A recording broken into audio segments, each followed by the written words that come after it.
Hello everyone, आज हम लोग पढ़ेंगे इलेक्ट्रिक फील्ड डाइपोल के कारण। तो देखिए हम लोग डाइपोल के कारण इलेक्ट्रिक डाइपोल के कारण इलेक्ट्रिक फील्ड निकाले थे पिछले वीडियो में।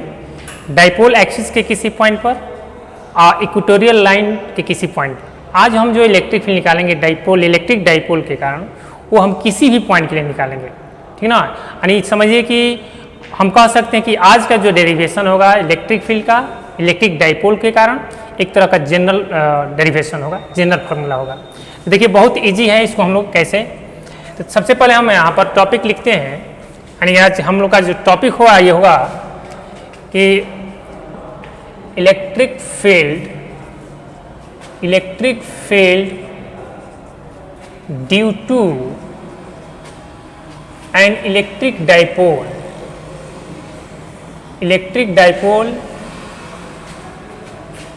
at any point।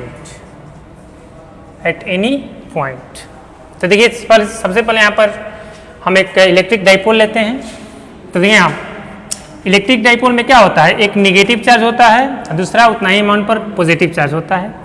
तो मान लेते हैं कि यहाँ पर क्या है, ये निगेटिव चार्ज है -q, और स्मॉल डिस्टेंस पर हम मान लेते हैं कि यहाँ पर जो रखे हैं क्या रखे हैं, पॉजिटिव चार्ज रखे हैं। यहाँ पर क्या है, +q है, ठीक है। और दोनों के बीच में जो सेपरेशन है वो कितना है, दोनों के बीच में सेपरेशन है 2L, यानी दोनों चार्ज के बीच में जो सेपरेशन है उसको क्या मान लेते हैं 2L, ठीक है। इस एक्सिस को हम लोग बोलेंगे डाइपोल एक्सिस, यानी इस एक्सिस को क्या बोलेंगे डाइपोल एक्सिस। और दोनों चार्ज के बीच में जो मिड पॉइंट है उसको बोलेंगे डाइपोल सेंटर। तो डाइपोल सेंटर लगभग यहाँ पर मान लेते हैं, इस पॉइंट को क्या मान लेते हैं, वो मान लेते हैं, ठीक ना। तो देखो हम लोग पिछले क्लास में ये है क्या डाइपोल, ये इक्वेटोरियल लाइन है या इक्वेटोरियल एक्सिस भी कह सकते हैं। तो हम पिछले वीडियो में इलेक्ट्रिक फील्ड निकाले थे इलेक्ट्रिक डाइपोल के कारण, डाइपोल एक्सिस के किसी पॉइंट पर निकाले थे और इक्वेटोरियल लाइन के किसी पॉइंट पर निकाले थे। आज हम निकालेंगे कि किसी भी पॉइंट पर, किसी भी पॉइंट कहने का मतलब कि यहाँ पर भी, यहाँ पर भी, यहाँ पर भी, इधर भी, कहीं भी कोई भी अगर पॉइंट हम लेते हैं तो किसी भी पॉइंट के लिए इलेक्ट्रिक फील्ड जो होगा इलेक्ट्रिक डाइपोल के कारण कितना होगा। तो देखिए हम क्या करते हैं, हम यहाँ पर एक पॉइंट कंसीडर करते हैं, यहाँ पर ले लीजिए, ये पॉइंट है, ठीक ना। तो ये जो पॉइंट है यहाँ से डाइपोल सेंटर से कितने डिस्टेंस पर है, तो इसका पोजीशन हम लोग बता सकते हैं, पोजीशन वेक्टर के फॉर्म में ऐसे होगा।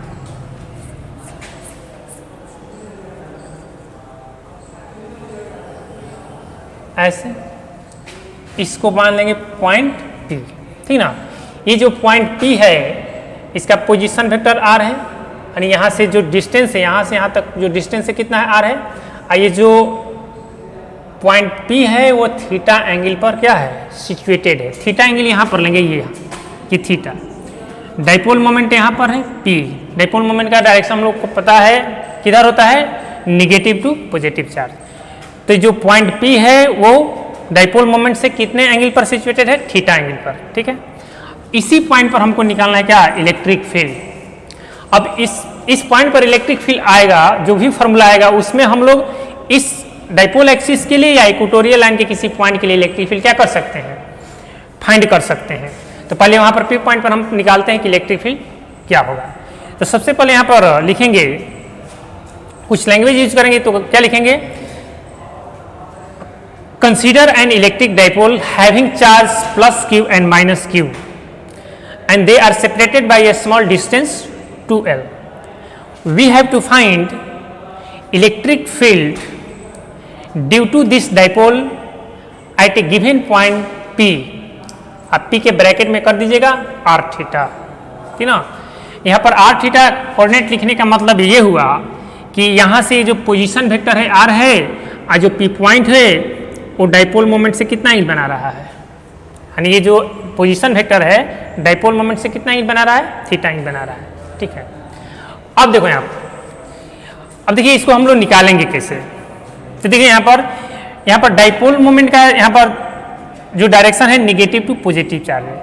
तो बताइए आपको फॉर्मूला ड्राइव करवाए हैं कि डाइपोल एक्सिस के किसी पॉइंट के लिए इलेक्ट्रिक फील्ड क्या होता है, तो क्या होता है, यहाँ होता है E इक्वल टू होता है 1/4πε0 2p बाई क्या आर क्यू, ये फॉर्मूला होता है। मान लीजिए ये जो पॉइंट P है आप इधर लेते हैं कि ये फॉर्मूला होगा। इक्वेटोरियल लाइन के किसी पॉइंट के लिए फॉर्मूला लिखवाए थे, E इक्वल टू कितना लिखवाए थे 1/4πε0 p बाई क्या आर क्यू, ठीक ना। अब देखिए ये हमको पता है, पहले हम लोग इसको ड्राइव कर चुके हैं, अब हमको निकालना है P पॉइंट पर। तो देखो क्या करते हैं, कैसे हम निकालेंगे। इस पॉइंट के अलोंग अगर एक एक्सिस कंसीडर करेंगे तो ऐसे होगा, ऐसे। तो देखो तो यहाँ पर ये जो P है इसका दो कंपोनेंट हो सकता है। एक कंपोनेंट हम लेंगे इस लाइन के लॉन्ग, तो इस लाइन के लॉन्ग अगर कंपोनेंट लेंगे तो क्या होगा, ये हो जाएगा P cos थीटा, और इस लाइन के परपेंडिकुलर मान लीजिए ऐसे होगा, ऐसे। तो इस लाइन के परपेंडिकुलर जो कंपोनेंट होगा कितना होगा P sin थीटा होगा ना। कंपोनेंट ऑफ वेक्टर पढ़ेंगे। अच्छा अब देखो यहाँ पर, तो अगर हम डाइपोल मोमेंट का ये कंपोनेंट लेंगे तो इस कंपोनेंट के कारण ये जो पॉइंट होगा वो डाइपोल एक्सिस पर होगा, इस कंपोनेंट के कारण। और इसके जो परपेंडिकुलर P sin थीटा है उसके कारण जो P पॉइंट हुआ उसके क्या होगा, परपेंडिकुलर है नहीं, इक्वेटोरियल लाइन के किसी पॉइंट पर होगा। अब देखिए यहाँ पर, तो हम इस कंपोनेंट के कारण निकालेंगे, यानी डाइपोल मोमेंट के इस कंपोनेंट के कारण P पॉइंट पर जो इलेक्ट्रिक फील्ड होगा हमको पता है। अब बस P की जगह पे हमको क्या रिप्लेस करना होगा, P cos थीटा, ठीक ना। अब P sin थीटा यानी डाइपोल मोमेंट के P sin थीटा कंपोनेंट के कारण P पॉइंट पर जो इलेक्ट्रिक फील्ड होगा वो होगा क्या, इतना ही होगा। बस P के जगह पे क्या रिप्लेस करना होगा, P sin थीटा, बस इतना ही करना है। तो देखिए क्या करेंगे, यहाँ पर लिखेंगे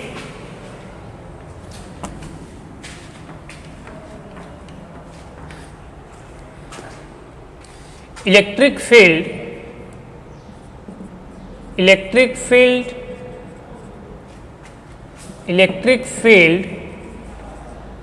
at point P due to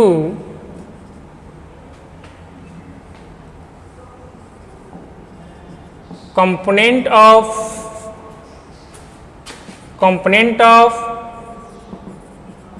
dipole moment P along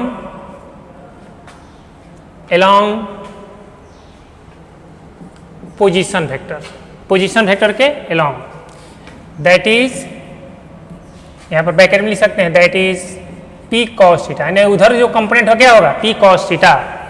तो इसके कारण जो इलेक्ट्रिक फील्ड है उसको हम क्या मान लेते हैं, E1 मान लेते हैं। तो बताइए, तो P cos थीटा इस कंपोनेंट के कारण यानी डाइपोल मोमेंट के P cos थीटा कंपोनेंट के कारण P पॉइंट पर जो इलेक्ट्रिक फील्ड होगा उसके लिए फॉर्मूला हम लोग लिखेंगे 1/4πε0 2p। तो देखिए यहाँ पर P अब नहीं लिखेंगे क्योंकि P तो यहाँ इसके लिए हम ड्राइव किए थे, अब P के जगह पे क्या रिप्लेस करेंगे, P cos थीटा। तो यहाँ पर जो क्या लिखेंगे, P cos थीटा। अब बाई यहाँ से इस पॉइंट से इस P पॉइंट का जो डिस्टेंस है वो कितना है, R है। तो हम यहाँ पर क्या लिखेंगे, R क्यों लिखेंगे, वो तो वही रहेगा, उसमें चेंजिंग नहीं होगा, ठीक है। अब देखो यहाँ पर, अब यहाँ पर लिखेंगे electric field at point P due to component of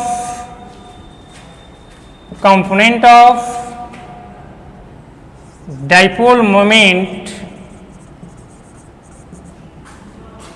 P perpendicular to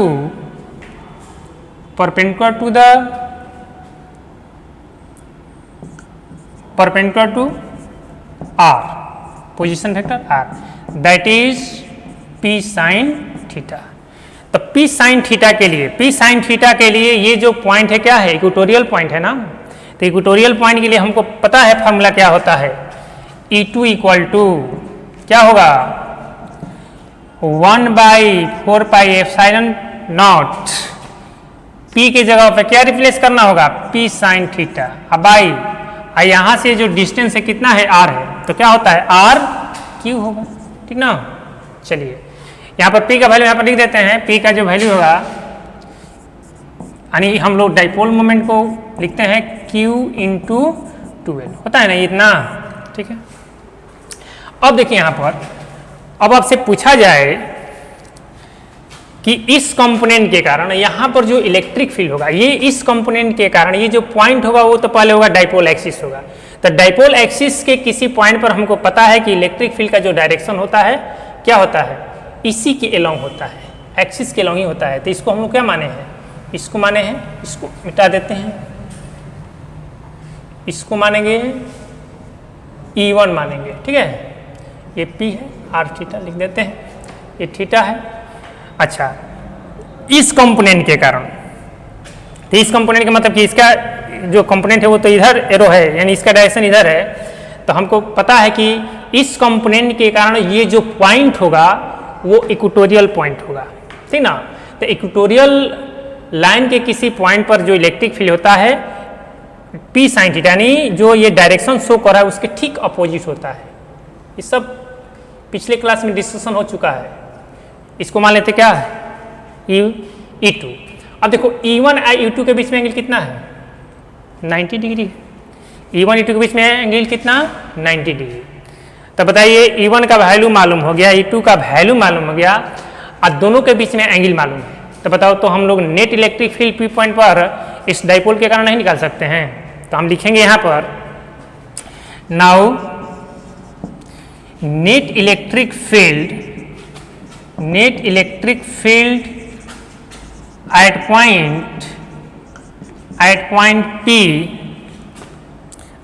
point P due to dipole चाहे ड्यू टू दिस डाइपोल। तो हम लिख सकते हैं E1 E2 के बीच में एंगल कितना है 90 डिग्री है। क्या आप लिखेंगे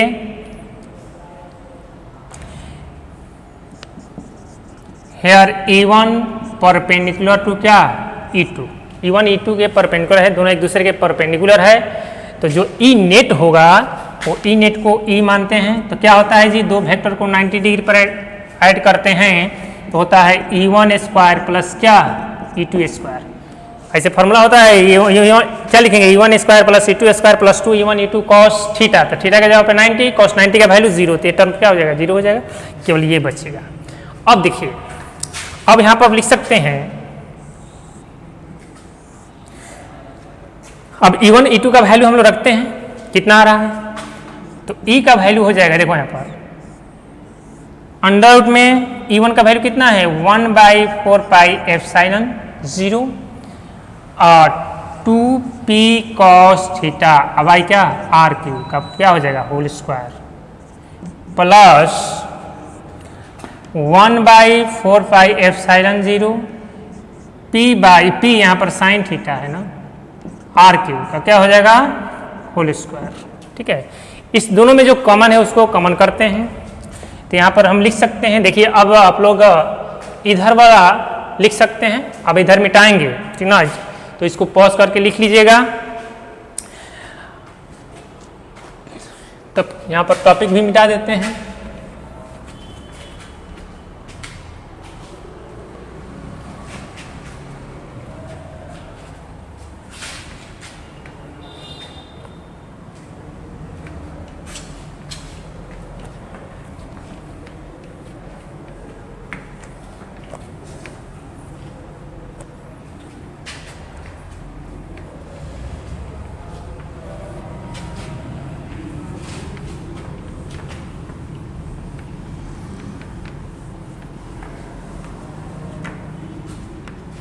ठीक है, अब देखिए यहाँ पर अब इसमें क्या कॉमन है, यहाँ पर 1/4 पाई एप्सिलॉन नॉट कॉमन हो जाएगा, P कॉमन होगा, आर क्यू कॉमन होगा। तो देखिए देखो जब कॉमन लेंगे तो इसका स्क्वायर भी है, तो स्क्वायर रूट से बाहर करेंगे तो हम यहाँ पे लिखते हैं direct 1/4 pi epsilon not P by क्या आर क्यू, क्योंकि ये पूरा का स्क्वायर है तो कॉमन लीजिएगा तो स्क्वायर होगा, तो स्क्वायर रूट से बाहर करेंगे तो इतना आएगा। हाँ, अंदर में क्या लिखेंगे अंडर रूट में 2 है तो 2 का स्क्वायर 4, तो हो जाएगा 4। आइए है कॉस थीटा, तो कॉस थीटा का स्क्वायर होगा यहाँ पर, कॉस थीटा का स्क्वायर प्लस यहाँ पर क्या बचेगा साइन थीटा, तो sine theta sine square theta लिख सकते हैं। अब देखिए इसमें ये लिखेंगे 1/4 pi epsilon naught p by r cube under root में, इसको हम लिख सकते हैं 3 cos square theta plus cos square theta plus sine square theta. तो cos square theta plus sine square theta का वैल्यू होता है 1। तो हम यहाँ पर लिखेंगे E इक्वल टू क्या 1/4 pi epsilon naught p by r cube under root में 3 कॉस स्क्वायर थीटा प्लस 1। यही आपका जनरल इक्वेशन हो गया। अब इस इक्वेशन से आप इलेक्ट्रिक फील्ड इलेक्ट्रिक डाइपोल के डाइपोल एक्सिस के किसी पॉइंट के लिए भी निकाल सकते हैं और इक्वेटोरियल लाइन के किसी पॉइंट के लिए भी निकाल सकते हैं। देखते हैं कैसे आता है। अब देखिए यहां पर इसको मिटा देते हैं। अब देखो यहां पर क्या लिखेंगे, इसमें फर्स्ट केस में फर्स्ट केस जो होगा क्या होगा, तो केस 1 में हम लिखेंगे कि at a point on the axis of dipole, यानी डाइपोल एक्सिस के किसी पॉइंट के लिए अगर हमको इलेक्ट्रिक फील्ड इस फार्मूला से निकालना है तो हम थीटा का वैल्यू क्या ले सकते हैं, ये थीटा है, थीटा का वैल्यू क्या ले सकते हैं, यानी हमको ये यहाँ पर दिखाना है कि ये जो पॉइंट P आप यहाँ पर लिए हैं अगर डाइपोल एक्सिस पर लेते तो थीटा का वैल्यू क्या होता, 0 होता। या ये जो पॉइंट है अगर इधर लेते डाइपोल एक्सिस के किसी पॉइंट पर इधर लेते तो यहाँ पर क्या ऐसे लाते, ऐसे, तो कितना हो जाता है 180 डिग्री। तो आप यहाँ पर थीटा के जगह पे इस इधर जो पॉइंट है उसके लिए ले सकते हैं 0 डिग्री, इधर इस पॉइंट के लिए ले सकते हैं 180 डिग्री। तो दोनों ही केस में जो इलेक्ट्रिक फील्ड का मैग्नीट्यूड आएगा, जो फॉर्मूला आएगा वो सेम आएगा। तो देखते हैं यहाँ पर, तो यहाँ पर लिखेंगे at a point on the axis of dipole, axis of dipole, that is theta का वैल्यू आप क्या ले सकते हैं 0 डिग्री और 180 डिग्री, लिखेंगे 180 डिग्री, ठीक है। अब इसका वैल्यू इसमें रखो क्या होता है, तो 1/4 pi epsilon naught p by r cube under root में 3 कॉस स्क्वायर 0 प्लस क्या या 180 डिग्री भी रखिएगा तो कॉस 180 का वैल्यू होता है -1, तो -1 का स्क्वायर क्या होगा पॉजिटिव हो जाएगा, यानी 3 मिलेगा। और कॉस 0 का भी वैल्यू होता है 1 ही होता है, तो 0 डिग्री रखिए चाहे 180 डिग्री, दोनों ही केस में क्या होगा आपको 3 ही मिलेगा। तब यहाँ पर E का जो वैल्यू होगा कितना हो जाएगा, देखिए इसका वैल्यू 1 था, 3 प्लस 1 कितना हो जाएगा 4। अब 4 के लिए कितना बाहर हो जाएगा, 4 के लिए 2 बाहर हो जाएगा, यानी 1/4 pi epsilon naught p by r cube. 1 step बढ़ा देते हैं, यहाँ पर क्या मिलेगा 3 + 1 4, 4 के लिए कितना बाहर हो जाएगा 1/4 pi epsilon naught 2p by r cube. तो बताइए ये अलग फार्मूला आया वही ना आया, तो हम कह सकते हैं कि ये जो फार्मूला हम लोग ड्राइव किए हैं वो क्या होगा एक तरह का जनरल इक्वेशन होगा किसी भी पॉइंट, ठीक ना। अब देखिए अब हम सेकेंड केस लेंगे, तो सेकेंड केस में हम लोग लिख सकते हैं कि second at a point on the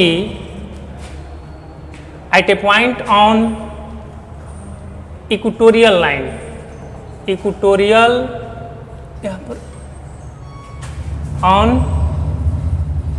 equatorial line, यानी इक्वेटोरियल लाइन के किसी पॉइंट के लिए अगर इलेक्ट्रिक फील्ड निकालना चाहेंगे, हालांकि निकाल लिए हम लोग, लेकिन इसमें इस फार्मूला में रख के देखते हैं कि हम आ रहा है कि नहीं। तो इक्वेटोरियल लाइन के किसी पॉइंट के लिए जो थीटा का वैल्यू होगा वो कितना होगा, थीटा का वैल्यू हो जाएगा 90 डिग्री, मतलब इक्वेटोरियल लाइन नहीं होगा, तो ये जो पॉइंट होगा इक्वेटोरियल लाइन के किसी पॉइंट पर होगा। तो बताइए कितना एंगल, यानी थीटा कितना हो जाएगा 90 डिग्री। तो अब यहाँ पर 90 रखिएगा थीटा का वैल्यू, तो देखिए कितना आ रहा है, ये हो जाएगा क्या 1/4 pi epsilon naught p by r cube under root में 3 cos स्क्वायर 90 डिग्री प्लस क्या cos 90 का वैल्यू 0 होता है तो पूरा टर्म क्या हुआ 0, 0 + 1 क्या 1। इसका मतलब कि e का वैल्यू कितना आया 1/4πε0 p/r³। देखो तो आ गया वो फार्मूला। यानी इस फार्मूला से हम लोग दोनों फार्मूला ड्राइव कर सकते हैं। यानी एक तरह का क्या हो गया जनरल इक्वेशन हो गया इलेक्ट्रिक फील्ड का इलेक्ट्रिक डाइपोल के कारण। अब देखिए ये तो हुई। अब मान लीजिए जो रिजल्टेंट होगा यानी जो नेट इलेक्ट्रिक फील्ड होगा इस दोनों का सम है। इस दोनों के बीच में एंगल कितना है, इस दोनों के बीच में एंगल है 90 डिग्री। तो इसका रिजल्टेंट अगर निकालेंगे तो देखिए यहाँ पर इस डायग्राम को हम यहाँ पर दिखा रहे हैं तो कुछ इस तरह से है क्या, यानी E1 है क्या इधर है, इधर क्या है E2 है, दोनों के बीच में 90 डिग्री है 90 डिग्री। तो इस दोनों का रिजल्टेंट क्या होगा, इसका E2 का टेल इसके हेड पर रखेंगे, ऐसे रखेंगे तो हो जाएगा E2। इसके टेल से इसके हेड को मिला देंगे तो ये जो आएगा हमको क्या मिलेगा रिजल्टेंट इलेक्ट्रिक फील्ड या नेट इलेक्ट्रिक फील्ड। अब मान लीजिए कि हमको डायरेक्शन निकालना है तो मान लेते हैं कि जो नेट इलेक्ट्रिक फील्ड है वो E1 से कितना एंगल बना रहा है, अल्फा एंगल बना रहा है। तो इसको आप लोग लिख लिए होंगे, मिटाते हैं।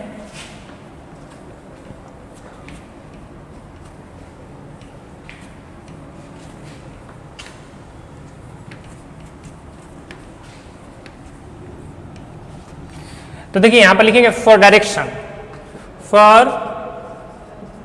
Direction of net electric field E, यानी नेट इलेक्ट्रिक फील्ड E के डायरेक्शन के लिए हम लोग लिख सकते हैं tan अल्फा इक्वल टू क्या लिखेंगे, tan अल्फा लिखेंगे परपेंडिकुलर बाय क्या बेस। तो परपेंडिकुलर कितना है E2 है तो E2 बाई क्या E1 है, E1 E2 का वैल्यू रखते हैं। तो E2 का वैल्यू क्या है भाई, E2 का वैल्यू है 1/4πε0 p/r³ डिवाइडेड बाई यहाँ पर p साइन थीटा है, क्या है साइन थीटा है, 1/4πε0 2p cos theta divided by क्या r³ r³ से r³ कैंसिल, ये से ये कैंसिल, p से p cancel, sine theta by cos theta, ये नीचे में 1 बचा है ऊपर में, नीचे में 2 बचा है, यानी tan theta tan alpha equal to हो जाएगा 1/2 tan थीटा।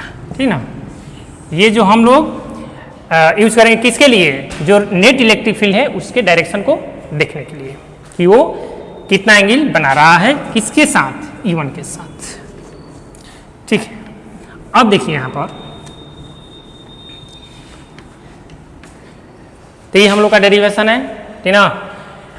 अब हम यहाँ पर नेक्स्ट हम लोग का टॉपिक होगा कि अगर मान लीजिए कोई इलेक्ट्रिक डाइपोल है, उस इलेक्ट्रिक डाइपोल को अगर हम यूनिफॉर्म इलेक्ट्रिक फील्ड में रखते हैं तो यूनिफॉर्म इलेक्ट्रिक फील्ड में रखने के बाद उस पर कितना टॉर्क प्रोड्यूस होगा, यानी कितना टॉर्क लगेगा उस पर। तो टॉर्क आप लोग 11th में पढ़े हुए टॉर्क क्या होता है। तो देखिए यहाँ पर तो सबसे पहले हमारा जो नेक्स्ट टॉपिक होगा क्या कि torque acting on a dipole in a uniform electric field. देखो यहाँ पर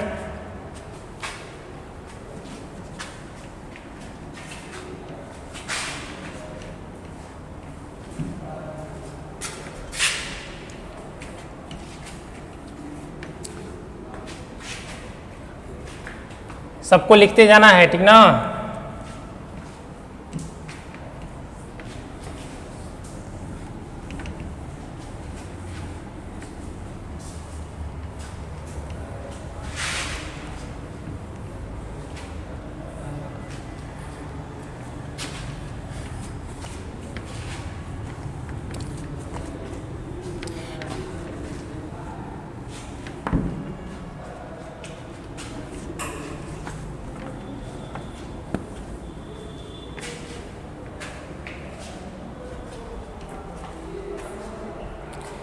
अब देखिए हमारा जो नेक्स्ट टॉपिक होगा वो होगा क्या,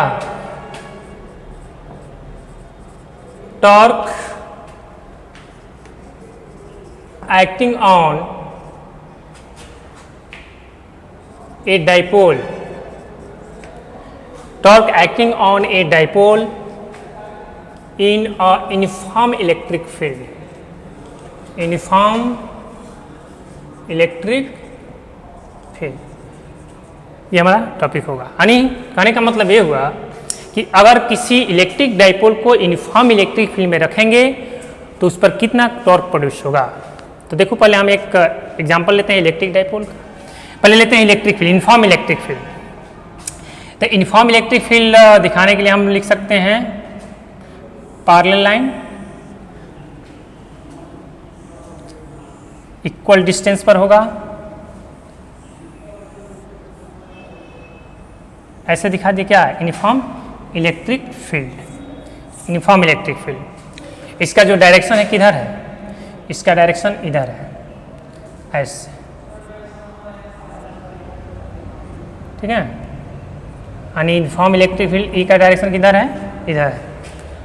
अब क्या करते हैं, इसमें हम किसी इलेक्ट्रिक डाइपोल को रखते हैं। तो इलेक्ट्रिक डाइपोल को रखेंगे तो देखिए क्या होता है। तो मान लीजिए इलेक्ट्रिक डाइपोल में जो नेगेटिव चार्ज है उसका एंड इधर है, और जो पॉजिटिव चार्ज है उसका एंड किधर है, इधर है, ठीक ना। तो इसको हम लोग यानी दोनों के बीच में सेपरेशन क्या मानेंगे, ऐसे। इसका डाइपोल सेंटर लगभग हम ले सकते हैं यहाँ पर ले लीजिए, ठीक ना। यहाँ पर एक ऐसे डॉट डॉट लाइन दिखा दीजिए। तो बताओ यहाँ पर ये ए है, ये क्या है, बी है मान लेते हैं। इस दोनों के बीच में सेपरेशन क्या मान लेते हैं, इस दोनों के बीच में जो दोनों चार्ज है उसके बीच में सेपरेशन मान लेते हैं 2L, ठीक ना। ये डाइपोल सेंटर होगा, इसको मान लेते हैं क्या, O मान लेते हैं। तो देखिए यहाँ से अब यहाँ पर लिखते हैं कि जो डाइपोल मोमेंट होता है, डाइपोल मोमेंट क्या होता है, नेगेटिव टू पॉजिटिव। यानी डाइपोल मोमेंट का डायरेक्शन किधर होगा, इधर होगा, इधर हो डाइपोल मोमेंट का डायरेक्शन, ठीक है। तो जो डाइपोल मोमेंट है ये इधर होगा इलेक्ट्रिक फील्ड, इधर क्या है, इलेक्ट्रिक फील्ड इधर है। तो दोनों के बीच में एंगल कितना, थीटा मान लेते हैं, ठीक ना। तो देखो यहाँ पर हम बताए थे आप लोग को कि अगर किसी पॉजिटिव चार्ज को इलेक्ट्रिक फील्ड में रखेंगे, किसी पॉजिटिव चार्ज को इलेक्ट्रिक फील्ड में रखेंगे तो उस पर जो फोर्स लगता है इलेक्ट्रिक फील्ड के डायरेक्शन में लगता है। किसी नेगेटिव चार्ज को अगर हम इलेक्ट्रिक फील्ड में रखेंगे तो उस पर जो फोर्स लगता है इलेक्ट्रिक फील्ड के अपोजिट डायरेक्शन में लगता है, ठीक ना। तो देखिए जितना नेगेटिव चार्ज है उतना ही क्या है, पॉजिटिव चार्ज है। तो इस पर जो फोर्स लगेगा किधर लगेगा, इधर लगेगा। कितना लगेगा, Q इंटू ई, ठीक ना, Q इंटू ई। इस नेगेटिव चार्ज पर जो फोर्स लगेगा किधर लगेगा, लेफ्टवर्ड लगेगा। कितना लगेगा, ये भी लगेगा उतना ही, Q इंटू ई। तो देखिए यानी हम कह सकते हैं कि अगर किसी इलेक्ट्रिक डाइपोल को यूनिफॉर्म इलेक्ट्रिक फील्ड में रखेंगे तो उस पर जो नेट फोर्स होगा क्या होगा, जीरो होगा। क्यों जीरो होगा, क्योंकि देखो यहाँ पर अगर इसको हम सिस्टम मानेंगे, यानी इलेक्ट्रिक डाइपोल को एक सिस्टम अगर मानेंगे तो इस सिस्टम पर जितना इधर फोर्स लग रहा है उतना ही इधर फोर्स लग रहा है। तो हम कहेंगे कि नेट जो फोर्स होगा इलेक्ट्रिक डाइपोल में पर कितना होगा, जीरो होगा। कब कहेंगे, जब इसको यूनिफॉर्म इलेक्ट्रिक फील्ड में रखेंगे तब। ऐसा नहीं है कि इसको नॉन यूनिफॉर्म इलेक्ट्रिक फील्ड में रखेंगे तो ऐसा नहीं कर सकते हैं कि इस पर नेट फोर्स जीरो होगा, ठीक ना, उस पर कुछ नेट फोर्स होगा। लेकिन अगर किसी इलेक्ट्रिक डाइपोल को यूनिफॉर्म इलेक्ट्रिक फील्ड में रखिएगा तो इसको आप कह सकते हैं कि उस पर नेट फोर्स क्या होगा, जीरो होगा, ठीक ना। तो जब नेट फोर्स जीरो होगा तो पता है कि इसका जो सेंटर ऑफ मास होगा, तो सेंटर ऑफ मास लगभग यहाँ पर होगा। यानी इस दोनों चार्ज का जो सेंटर ऑफ मास होगा, इस सिस्टम का जो सेंटर ऑफ मास होगा यहाँ पर होगा, वो पॉइंट पर। तो हम बताएं, कह सकते हैं कि जब इस पर इलेक्ट्रिक फोर्स जीरो है, यानी इस इलेक्ट्रिक डाइपोल पर फोर्स नेट फोर्स जीरो है, तो बताइए कि जो सेंटर ऑफ मास है, इसका सेंटर ऑफ मास ये होगा, इसका जो सेंटर ऑफ मास है वो मूव करेगा, वो मूव नहीं करेगा। इसका मतलब कि वो क्या रहेगा, फिक्स रहेगा, मूव नहीं करेगा। तो अब होगा क्या, लेकिन देखिए यहाँ पर जो फोर्स लग रहा है, यानी इलेक्ट्रिक फील्ड के कारण इस इन पर जो फोर्स लग रहा है, तो बताओ तो ये वाला इस फोर्स इधर लग रहा है, ये वाला फोर्स इधर लग रहा है। तो आप सोचिए कि मान लीजिए कि हम यहाँ पर ये मार्कर लेते हैं, ये जो मिड पॉइंट है इसका जो सेंटर ऑफ मास वो क्या है, फिक्स कर देते हैं। यहाँ पर फोर्स इधर लगाएंगे और यहाँ पर फोर्स इधर लगाएंगे। तो बताइए कि यहाँ पर फोर्स इधर लगाएंगे तो ये रोटेट करेगा कि नहीं करेगा, ऐसे रोटेट करेगा कि नहीं, लेकिन अगर मान लीजिए यहाँ पर फोर्स इधर लगेगा, यहाँ पर भी फोर्स इधर है, यहाँ पर भी फोर्स इधर, तो ये रोटेट नहीं करेगा। लेकिन एक फोर्स इधर ऐसे पर इधर लगेगा तो ये रोटेट करेगा।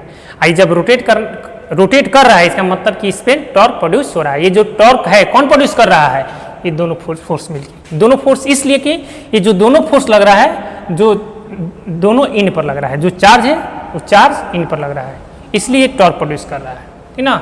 लेकिन हम कहेंगे कि इस पर नेट फोर्स क्या है, 0 है। चलिए अब देखिए यहाँ पर, अब यहाँ पर हम टॉर्क निकालेंगे। तो टॉर्क हम लोग पढ़े हैं 11th में ही, ठीक ना। 11th में टॉर्क पढ़े हैं। टॉर्क क्या होता है, R क्रॉस F होता है, इन होता है R क्रॉस F। ये पोजीशन वेक्टर है, ये क्या है, तो हम जो टॉर्क इसमें देखिए, यहाँ पर जो हम टॉर्क निकाल रहे हैं किसके अबाउट निकाल रहे हैं, सेंटर ऑफ मास के अबाउट। यानी ये इसका क्या होगा, सेंटर ऑफ क्या मास होगा, यानी इस सेंटर ऑफ मास के अबाउट हमको टॉर्क निकालना है। तो यहाँ से ये जो होगा पोजीशन वेक्टर इधर होगा, और इस चार्ज का जो पोजीशन वेक्टर होगा इस पॉइंट के रिस्पेक्ट में इधर होगा, ठीक ना।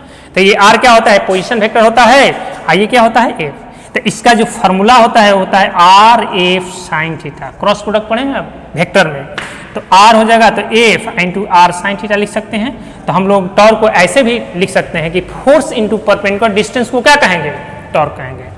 तो देखते हैं, अब देखो हमको पता है कि जो टॉर्क होता है वो वेक्टर क्वांटिटी होता है। तो यहाँ पर जो टॉर्क है दोनों फोर्स के कारण है, इस फोर्स के कारण भी टॉर्क प्रोड्यूस हो रहा है, इसके कारण भी।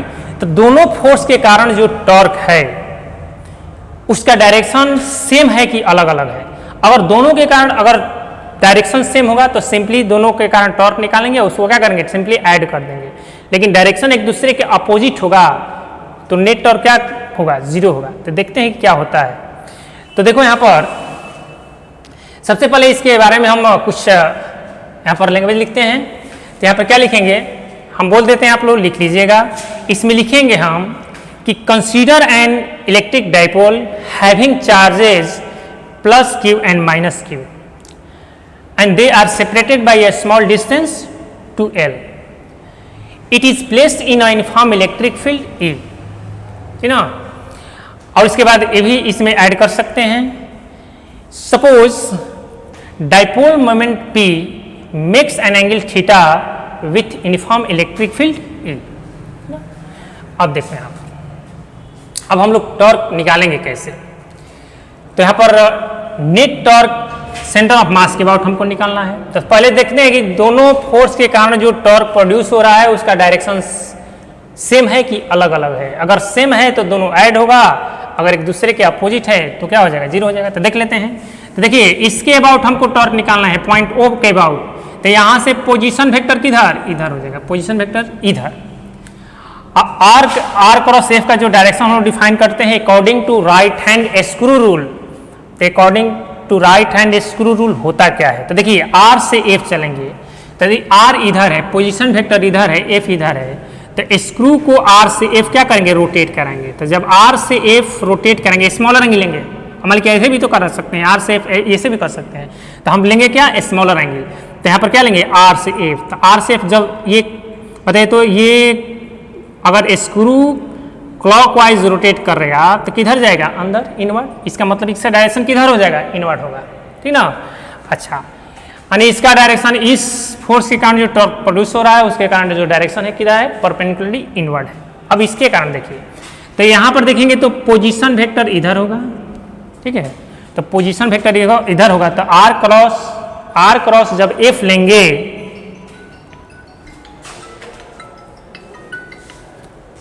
R क्रॉस जब F लेंगे, यानी इसका डायरेक्शन इधर है पोजीशन वेक्टर का, ये F का इधर है, R क्रॉस F। तो इसमें भी देखो तो क्या है, ये जो स्क्रू है क्लॉकवाइज रोटेट कर रहा है। तो क्लॉकवाइज रोटेट करने का मतलब ये हुआ कि इसमें भी जो टॉर्क का डायरेक्शन होगा परपेंडिकुलरली क्या हुआ, इनवर्ड होगा, ठीक है। इसका मतलब कि दोनों के कारण जो टॉर्क का डायरेक्शन है क्या है, सेम है, यानी दोनों क्या होगा, सिंपली ऐड होगा। तो अब हम यहाँ पर निकालते हैं टॉर्क। हम लिखेंगे torque acting on dipole about its center of mass ठीक ना, सेंटर ऑफ मास वो पॉइंट लिए हैं। तो टॉर्क क्या होता है, टॉर्क होता है फोर्स इनटू परपेंडिकुलर डिस्टेंस। तो फोर्स का देखो यहाँ पर फोर्स का लाइन है, तो इसको थोड़ा पीछे बढ़ाते हैं ऐसे, ठीक है। यहाँ से परपेंडिकुलर जिसके अबाउट हमको टॉर्क देखना है उस पॉइंट से परपेंडिकुलर डिस्टेंस डालेंगे किस पर, फोर्स पर। तो ये ना 90 डिग्री होगा। तो देखो यहाँ पर अब बताइए कि यहाँ से यहाँ तक क्या है, यहाँ से यहाँ तक है L, तो L है तो इसका कंपोनेंट लेंगे तो ये इधर हो जाएगा क्या, L cos थीटा, ये क्या होगा L sin थीटा। तो हमको L cos थीटा से मतलब नहीं है, ये परपेंडिकुलर डिस्टेंस से मतलब है। इसका मतलब हम लिख सकते हैं कि यहाँ से यहाँ तक जो डिस्टेंस होगा क्या होगा, L sin थीटा होगा। चलिए अब उसी तरह यहाँ पर जो फोर्स का लाइन है ऐसे है, ऐसे थोड़ा डॉट डॉट करके पीछे बढ़ाते हैं। अब यहाँ से परपेंडिकुलर डिस्टेंस ये डालेंगे तो ये ना होगा। अब ये लेंथ कितना होगा, तो ये थीटा है, तो इसके अपोजिट वाला जो एंगल होगा ये भी क्या होगा, थीटा होगा। तब यहाँ से यहाँ तक भी तो L ही है, तो यहाँ से यहाँ तक हम दिखा सकते हैं L। तो बताओ तो इसका कंपोनेंट, तो इसका कंपोनेंट इधर L cos थीटा, इधर क्या L sin थीटा। तो L cos थीटा से मतलब नहीं है हमको L sin थीटा से मतलब है, क्योंकि यही जो लेंथ है परपेंडिकुलर डिस्टेंस है। तो हम लिखेंगे क्या, फोर्स F मान लेते हैं into perpendicular distance L sin theta plus F perpendicular distance L sin theta, दोनों फोर्स के कारण टॉर्क सिंपली ऐड होगा। तो देखो तो यहाँ पर हम लिख सकते हैं क्या, 2F L sin थीटा, नहीं होगा, ठीक है। अब देखिए यहाँ पर हम F के जगह पे लिख सकते हैं 2 है, ये F के जगह पे क्या लिखेंगे, Q into E L sin theta. तो जो टॉर्क होगा, टॉर्क कितना हो जाएगा, Q into 2L E sin theta. तो Q इंटू 2L को हम लोग क्या बोलते हैं, डाइपोल मोमेंट P, तो PE sin थीटा इन होगा। यहाँ पे लिखेंगे सिंस P इक्वल टू क्या होता है, Q इंटू 2L होता है। अब इसके मैग्नीट्यूड आया। अगर इस टॉर्क को वेक्टर के फॉर्म में लिखना चाहेंगे तो वेक्टर के फॉर्म में कैसे हम लोग लिखेंगे, देखो यहाँ पे लिखेंगे वेक्टर फॉर्म ऑफ टॉर्क, यानी टॉर्क का जो वेक्टर फॉर्म, इसको मिटा देते हैं, इसको समझाने के लिए लिखे हैं, ये इसको मिटा दीजिए। यानी वेक्टर के फॉर्म में लिखेंगे इसको तो क्या लिख सकते हैं, टाउ पर वेक्टर का साइन देंगे, इसको लिख सकते हैं क्या, R क्रॉस, R नहीं P क्रॉस इन हो जाएगा, ठीक है, P cross in. Dipole moment यहाँ पर टॉर्क का डायरेक्शन देखेंगे तो देखिए टॉर्क का डायरेक्शन P क्रॉस ही है ना, P इधर है E इधर है, तो P क्रॉस E किधर है, परपेंडिकुलरली इनवर्ड, ठीक ना, इसका डायरेक्शन भी। अब यहाँ पर हम कुछ इसमें केस ले सकते हैं, तो देखिए क्या क्या केस हो सकता है। इसमें केस हो सकता है कि टॉर्क मैक्सिमम कब होगा और टॉर्क मिनिमम कब होगा। तो देखो यहाँ इधर लिख लीजिएगा आप लोग, ये हेडिंग भी मिटा देते हैं, इसका कोई अब जरूरत नहीं है।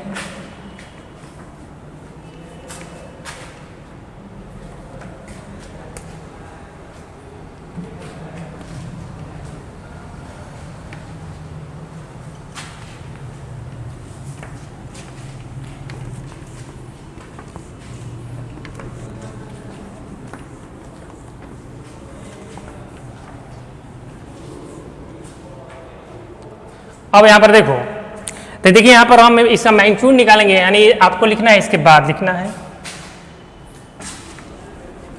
इसके बाद इसका मैग्नीट्यूड अगर निकालेंगे तो यहाँ पर लिखेंगे फॉर मैग्नीट्यूड। तो मैग्नीट्यूड कितना होगा, ये हो जाएगा PE sin थीटा। आप पढ़े हैं वेक्टर में cross product of two vectors, तो P भी यहाँ पर वेक्टर क्वांटिटी, इलेक्ट्रिक फील्ड भी वेक्टर क्वांटिटी, तो दो वेक्टर क्वांटिटी का जो क्रॉस प्रोडक्ट होता है उसका मैग्नीट्यूड कितना होता है, P sin थीटा। यानी तो यहाँ पर देखो, अब यहाँ पर हम लेंगे case first, if theta equal to 0 degree और 180 डिग्री, इसका मतलब थीटा ये 0 डिग्री, इसका मतलब कि ये वाला यहाँ पर आ जाएगा और ये वाला यहाँ पर आ जाएगा। तब इस केस में टॉर्क क्या होगा? तो इस केस में जो टॉर्क होगा मिनिमम होगा, क्योंकि यहाँ पर साइन थीटा, थीटा का वैल्यू 0 लेंगे, या इसको ऐसे रोटेट कर दीजिए तब पर भी टॉर्क क्या होगा? 0 होगा। यानी थीटा का वैल्यू 0 लें या 180 डिग्री लें, दोनों ही केस में टॉर्क क्या होगा? मिनिमम होगा। यानी इस केस में टॉर्क क्या? मिनिमम। कितना? PE साइन 0 डिग्री, और साइन 0 का वैल्यू 0, ठीक ना।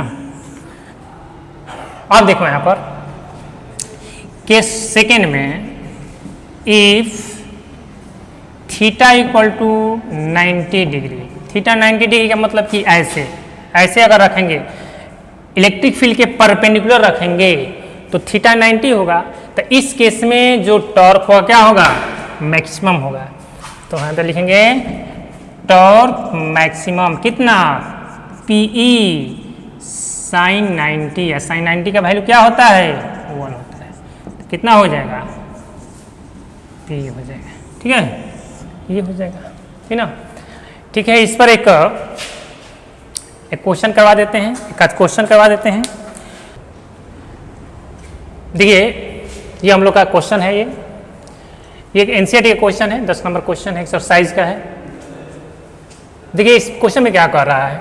इस क्वेश्चन में कह रहा है कि an electric dipole with dipole moment 4 × 10⁻⁹ coulomb metre is aligned at 30 degree with the direction of uniform electric field of magnitude 5 × 10⁴ Newton per coulomb. Calculate the magnitude of torque acting on the dipole. देखिए simple question है, so simple. जो दिया है पहले उसको लिख लेते हैं, गिवन में क्या है, जो इन्फॉर्मेशन है पहले उसको क्या करना चाहिए? कलेक्ट करना चाहिए। क्वेश्चन बनाते समय ये ध्यान देना है कि जो जो चीज़ें दी है उसको पहले क्या करिए? लिखिए। तो क्या दिया हुआ है? डाइपोल मोमेंट दिया है, यानी P का वैल्यू दे दिया है, कितना दिया है? 4 × 10⁻⁹ कूलम मीटर, यानी डाइपोल मोमेंट का यूनिट होता है कूलम मीटर, ठीक है। कह रहा है कि is aligned at 30 degree with the direction of uniform electric field of magnitude, यानी यूनिफॉर्म इलेक्ट्रिक फील्ड दिया हुआ है कितना? 5 × 10⁴ न्यूटन पर कूलम। सब ऐसा सब क्वेश्चन बोर्ड में आ सकता है, ठीक है। अब देखो यहाँ पर डाइपोल मोमेंट पे या इलेक्ट्रिक फील्ड E के बीच में जो एंगल है वो क्या दिया है? 30 डिग्री दिया है। तो पूछ रहा है कि बताइए कि मैग्नीट्यूड ऑफ टॉर्क कितना होगा, यानी उस डाइपोल पर टॉर्क कितना लगेगा। तो यहाँ पर फॉर्मूला क्या होता है टॉर्क का? टॉर्क होता है PE साइन थीटा। तो बस क्या कर देना है? वैल्यू को पुट कर देना है। तो P का वैल्यू कितना? 4 × 10⁻⁹, E का वैल्यू 5 × 10⁴, और यहाँ पर साइन 30, और साइन 30 का वैल्यू क्या होता है? तो देखो 5 का हो जाएगा 20, 10⁻⁻, -10⁻⁹ है, 10⁴ है, तो 10⁻⁵ हो जाएगा। आई 1/2, 2 से 10 बार में कटेगा 20, तो टॉर्क कितना होगा? 10⁻⁴ और 10⁻⁻⁴ न्यूटन मीटर, क्योंकि जो टॉर्क का यूनिट होता है क्या होता है? न्यूटन मीटर होता है, ठीक ना। तो आज हम लोग आज का क्लास यहीं ओवर करते हैं। आप लोग को ये वीडियो पसंद आया होगा, ठीक ना। नेक्स्ट क्लास में हम नेक्स्ट टॉपिक के साथ स्टार्ट करेंगे। तब तक के लिए गुड बाय।